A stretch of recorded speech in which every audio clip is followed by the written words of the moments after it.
Sir मेरा question जो है वो बाकी जनरल इशू से थोड़ा हटकर इमोशनल इशू पर है। वो ये है कि समटाइम आपने कहा था कि सारे फूल एक जैसे नहीं होते, और ना ही आपने कहा था कि सारे फूल एक जैसे नहीं होते और ना ही सबके ख्यालात सेम होते हैं। तो मैं इससे बिल्कुल एग्री करती हूँ, लेकिन समटाइम कुछ लोगों के जो ख्यालात होते हैं या उनकी जो आपसे बातें होती हैं वो कुछ ऐसी होती है कि आपके माइंड को नेगेटिव इफेक्ट देती हैं। जैसे कि अभी गुज़िश्ता पिछले 2 हफ्तों में एक पाकिस्तान में 1-2 ऐसे वाक़ये हुए हैं जिनमें बलूचिस्तान के लोग भी वहां गए थे और उनके साथ शायद कुछ अच्छा नहीं हुआ है।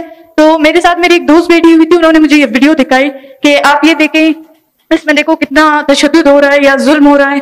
तो मैंने वो वीडियो देखी और उनके बाद उन्होंने एक जुमला कहा कि डॉक्टर साहब आपको पता है कि ये सब कौन कर रहा है? तो मैंने उससे पूछा कौन कर रहा है? उन्होंने कहा कि इसके पीछे हमारे पाकिस्तान की मिलिट्री है, हमारी पाकिस्तान की आर्मी है। तो ये चीज मुझे बहुत ज्यादा बुरी लगी और इस चीज ने मुझे अंदर ही अंदर इस चीज सोचने पर मजबूर किया, क्योंकि मैं बचपन से ही आर्मी वालों को बहुत ज्यादा पसंद करती हूँ और मेरे उनके साथ बहुत जबरदस्त इंटरेक्शंस भी है, बहुत ज्यादा मेरे ख्वाहिशात भी है उनके साथ, मेरे बाबा के काफी ज्यादा दोस्त भी हैं।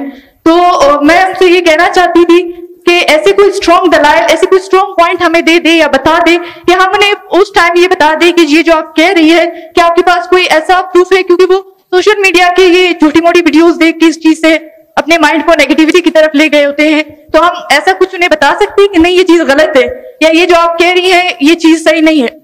अस्सलाम वालेकुम नाज़रीन, मेडिकल के एक स्टूडेंट ने कोर्ट कमांडर से सख्त सवालात करते हुए ये कहा कि बलूचिस्तान में जो कुछ भी हो रहा है वो आप सब करवा रहे हैं। स्टूडेंट का इतना ही कहना था कि कोर्ट कमांडर आगू होला हो गए, उनके पास कहने के लिए कुछ भी नहीं था। ये नाज़रीन वीडियो देखते हैं। बेटा इसका मेरे ख्याल में एक ही तरीका कार है जो हमें इस्लाम ने बताया कि जो चीज़ बताई जाए उसके ऊपर तहकीक कर ली जाए। अगर उसने कहा है कि इसके पीछे आर्मी वाले हैं तो मैं अगर आपकी जगह होता और मैं इस मुतालिक सोचता, शायद पहली दफ़ा मैं मान भी लेता, लेकिन दूसरी दफ़ा मैं कहता कि सबूत दिखा दे कि किधर है आर्मी वाले। अभी सोशल मीडिया पे इतना कुछ है। फॉर एग्जांपल ये मुजम्मल सोहरावर्दी साहब आपने नहीं सुनी थी जो मैं भी कह रहा हूँ, आप कान बंद कर लेंगे। किसी और महकमे के किसी बंदे ने कोई गलत काम किया है, खा पैसे के ऊपर किया है, खा प्रेशर के ऊपर किया है, खा किसी भी चीज पे किया है, उसके लिए आप ये नहीं कह सकते कि इसके पीछे कौन है या कौन नहीं। द थिंग इज कि whether it is Islamic jurisprudence या इट इज द वेस्टर्न कानून माने, वो कोई कानून है, कोई सबूत है, कोई कुछ है। तो मैं तो आपको बेटा यही कहूंगा कि अगर कोई कहता है कि इसके पीछे फौज है, आप उसे कहें मुझे दिखा दें कोई फौजी है, इसके पीछे कोई नजर आ रहा है।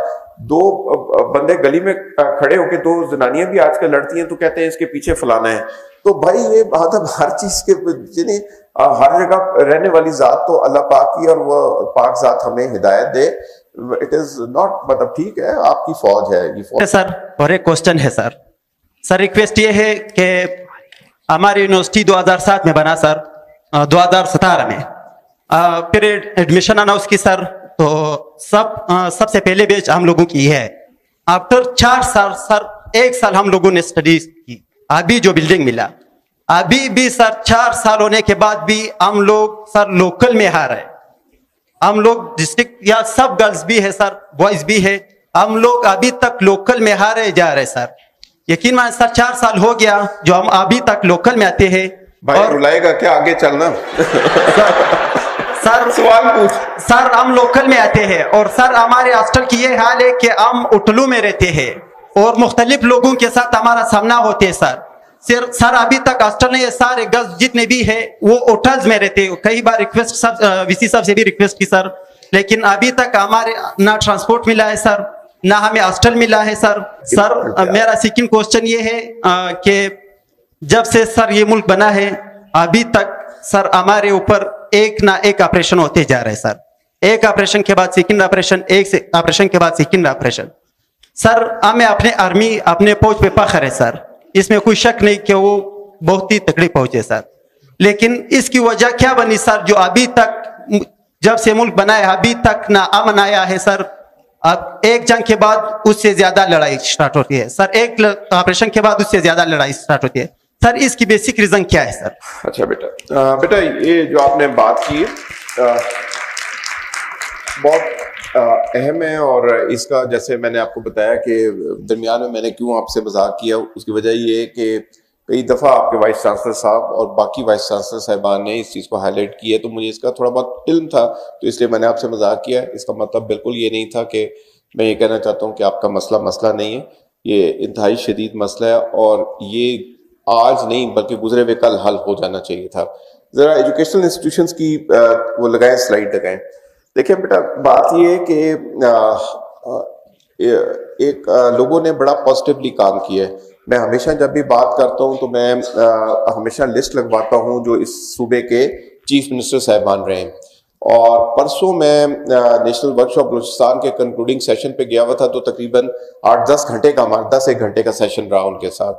सो उनमें से कुछ MPs भी आए हुए थे। मेरे ख्याल में सरगोदा से ताल्लुक रखने वाले पंजाब असेंबली के एक MP थे, वो खड़े हुए और उन्होंने जो मेरे से बात की, उन्होंने कहा जी इस सब को देखने के बाद तो अब हम पंजाब के रहने वालों को सेंस ऑफ डेप्रीविएशन ज्यादा हो गई है। कहा जाता है बलूचिस्तान में ज्यादा है, अब हमें ज्यादा हो गई है।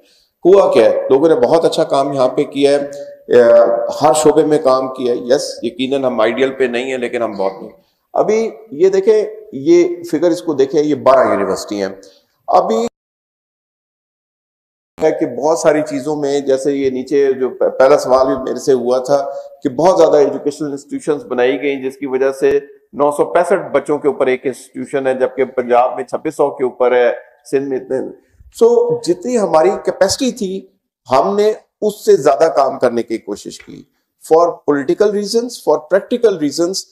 अस्सलाम वालेकुम नाज़रीन, बेलारूस के सदर के सामने मरियम नवाज ने भी अपनी बेटी पेश कर दी। नून लीग जो अपनी बेटियों को पेश करके हुकूमत करती आ रही थी, आज मरियम नवाज ने अपनी बेटी वहां पर पेश करके अपने खानदानी काम को आगे बढ़ाया। बेलारूस के सदर ने मरियम नवाज के साथ इंतहाई शर्मनाक हरकतें की और मरियम नवाज भी जो थी वहां पर जाकर सारी शर्म हया भूल गई। आइए नाज़रीन ये वीडियो देखते हैं।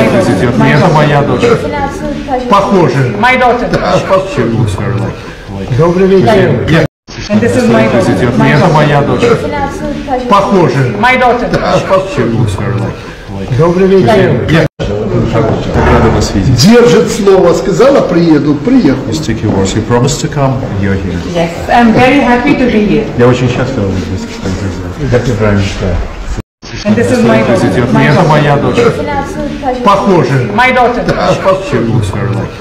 Добрый вечер. आरिफ अलवी साहब जो हैं वो मगरबी दुनिया का दौरा कर रहे हैं। उन्होंने बहुत सारी इंपॉर्टेंट मुलाकातें भी की हैं और वो बड़े मुतहर्रिक हैं, स्पेशली पूरी दुनिया को ये बताने में कि इमरान खान के साथ और पाकिस्तान तहरीक इंसाफ के साथ क्या हुआ और पाकिस्तान में एक्चुअली हो क्या रहा है। CNN को उन्होंने एक इंटरव्यू दिया और ये बड़ा शानदार इंटरव्यू था, मैंने इसके कुछ हिस्से सुने। इन्होंने कहा कि 90% पॉपुलैरिटी है पाकिस्तान तहरीक इंसाफ की और ये एस्टेब्लिशमेंट के सर्वे के मुताबिक है। जो एस्टेब्लिशमेंट ने सर्वे करवाया उसके मुताबिक 90% इमरान खान साहब की या पाकिस्तान तहरीक इंसाफ की पॉपुलैरिटी है और ये हमारे लिए बड़ी हौसला अफजा बात है। इतनी खवातीन कभी मुस्लिम ममालिक में कहीं पर भी बाहर नहीं आई जितनी खवातीन पाकिस्तान तहरीक इंसाफ के लिए बाहर आई, और इनको टॉर्चर किया गया, बालों से पकड़कर घसीटा गया, इन्हें गिरफ्तार किया गया, लेकिन इसके बावजूद उन्होंने हिम्मत नहीं हारी। पार्टी बहुत पुरएतमाद है। इलेक्शन हमारे चोरी हुए, हमारे ऊपर 26 नवंबर का जो कत्लेआम हुआ वो हुआ, 9 मई का फॉल्स फ्लैग ऑपरेशन भी हुआ, लेकिन इसके बावजूद डटकर खड़े और बड़ी हौसला अफजा सूरत हाल है।